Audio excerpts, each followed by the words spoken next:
Scorpio, hi! Welcome to Mystic Queen PH. At ito ang inyong weekly reading for December 18 to 24, 2023. This is a general reading. Just take what resonates. Watch your Sun, Moon, Rising, Venus for other messages. And thank you sa lahat ng mga sumusuporta dito sa ating channel. Just a reminder, gamitin nyo lamang ang reading na ito bilang gabay. And pa-follow, like na rin ang ating Facebook at TikTok. Lahat po yan, Mystic Queen PH. And please check out my Shopee. Available ang mga protection and prosperity items, bracelets, zodiac sign bracelets, and many more. Link on the description. So let us see. Scorpio, what's up? This is your overall energy. The Six of Swords. Yung challenge nyo is 9 of Wands, the Hermit, and the 2 of Wands. Okay. You are moving to a new direction, Scorpio, no? Ngayong week na to. Pwede ring travel opportunities for others. But it seems na meron kang gustong tahaking panibagong landas. Or maaring meron kang gustong iwasan na situation na you feel like hindi ka na komportable doon. What is the Six of Swords? Yeah, Five of Swords. Parang conflict with someone. May misunderstanding. Oo, tapos pwedeng umiiwas ka muna or nagle-lay low or tipong ayaw mo muna makipag-usap. Or parang umiiwas ka na sa isang tao or isang sitwasyon na kind of toxic. Kasi gusto mo ng katahimikan. Naghahanap ka ng peace of mind, clarity. Gusto mo na walang nakikialam sa'yo. What is the Nine of Wands? Kasi ito yung iyong challenge. Yung parang, iba sa inyo matagal na kayo nagtitiis sa isang sitwasyon na hindi naman kayo masaya, pero pinupurso nyo kasi pwedeng meron kayong nakukuhang benepisyo doon. Ace of Cups. Ito na nga yung new opportunity na new blessing or new source of happiness na hindi nyo magawa-gawa or masimulan. Dahil iniisip nyo kung makakabuti ba yan sa inyo.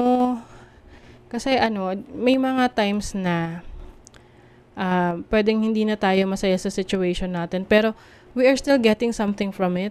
Like, example, toxic na trabaho. Pero may sweldo ka pa rin. Alam mo yun. So, kahit na halimbawa may nag-offer ng bagong opportunity sa trabaho, ibang company, ibang lugar, parang hindi mo siya makuha or hindi mo siya matanggap.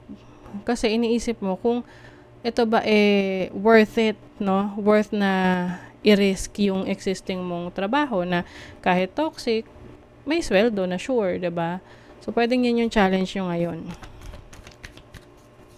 And then, your opportunity, the Hermit. So, meron kang kakayanan or oras at panahon sa sarili mo na mag-isip-isip with the Fool. Yes, this is about a new experience na mag-open up sa'yo. So, I think, ito na yon na parang meron kang iwanang situation na matagal mo nang pinagtiyagaan kasi meron ka pa ring benefits doon or nakukuha doon. Pero it seems na ito na yung time na nare-realize mo ano ba yung mas importante sa'yo. Yung peace of mind o yung pera na nakukuha mo. Diba? So, the Two of Wands is your blessing. So, merong mga iba pang mag-open up na opportunity sa'yo. Actually, madami. To the point na medyo malilito ka kung alin ang pipiliin mo. So, sa ganyan naman sa pagpili ng ng opportunity, depende na yan sa kung saan ka pinaka-interesado. Marami ka kasing factors na i-consider dyan, case-to-case basis. So, isipin mo kung saan ka mas maraming benepisyo para worth it, no? Whatever this is na ipupurso mo. Yes, you are healing. Yung iba talaga sa inyo, nanggaling kayo sa isang stressful situation, gusto nyo lang talaga ng katahimikan. Travel. Breaking free. Oo, meron kayo talagang gustong iwanan na situation, trabaho, career, business, or even relationship na sa tingin mo is hindi na siya worth it. Kasi maaring magulo, nakaka-stress. Parang gusto nyo ngayon ng katahimikan ng isip. Kasi priceless yun eh. Hindi mabibili yun eh, 'di ba? Walang katumbas na pera. Iba sa inyo, meron kayong kailangang asikasuhin sa trabaho ninyo, paperworks, mga permits, kung kayo ay may business. Divine calling, ayan. Unti-unti kang nililid sa yung destiny, Scorpio. Nililid ka sa destiny mo. So, maaring kung ano man tong pagbabago na to, na pinagdadaanan mo, ano yan eh, part yan ng bagong chapter na mag-open sa'yo. So, stay low-key as you get the job done. Yes. So, pagdating sa mga changes na ginagawa mo or nangyayari sa'yo, mas maganda na to keep it low-key, work in silence, para hindi napapakailaman ng iba. Diba? Natin na natin sa love life. Passion. Very passionate connection. Ito yung yung iba, sobrang mahal ng isang tao na bibigyan pa ng chance, no? Yung person na to pwedeng magkakaayos, kasi mas nangingibabaw yung love ninyo para sa isa't isa. Pero ang importante rito is do not lose yourself, no? Huwag mo rin kalimutan yung sarili mo. Kasi you deserve to be loved, you deserve to be taken care of. And,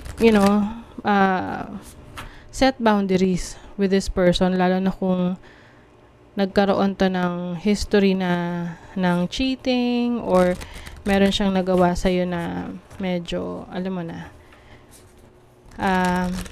mabigat, no? But for some of you kasi, minsan pag sobrang mahal niyo yung tao, parang kahit ano pang kasalanan nagawa, binagbibigyan eh. Kasi parang, alam mo yun, parang requirement ba? Or expected na lagi sa partner na bigyan mo siya ng chance. Oo. So, nasa sayo yun. Kung bibigyan mo ng chance. Okay. So, today, I allow my life to be easy. So, kumbaga, do not overthink yung mga bagay-bagay. Just focus on today, on the now. At kung meron ka mang mga goals pa, just work on it. Kung ano yung magagawa mo for today, para maisakatuparan mo yung goals mo for the future, then do it. Okay? Na hindi mo kailangang mag-alala para sa mga bagay na hindi pa nangyayari. As long as you are focused on your present moment, mas may enjoy mo pa yan. Okay? So, that is your reading, Scorpio. Kung nagustuhan nyo ito, naka-resonate kayo, mag-comment kayo dyan. Like, share, subscribe para lagi kayong updated sa ating mga readings. Thank you so much, Scorpio. See you again.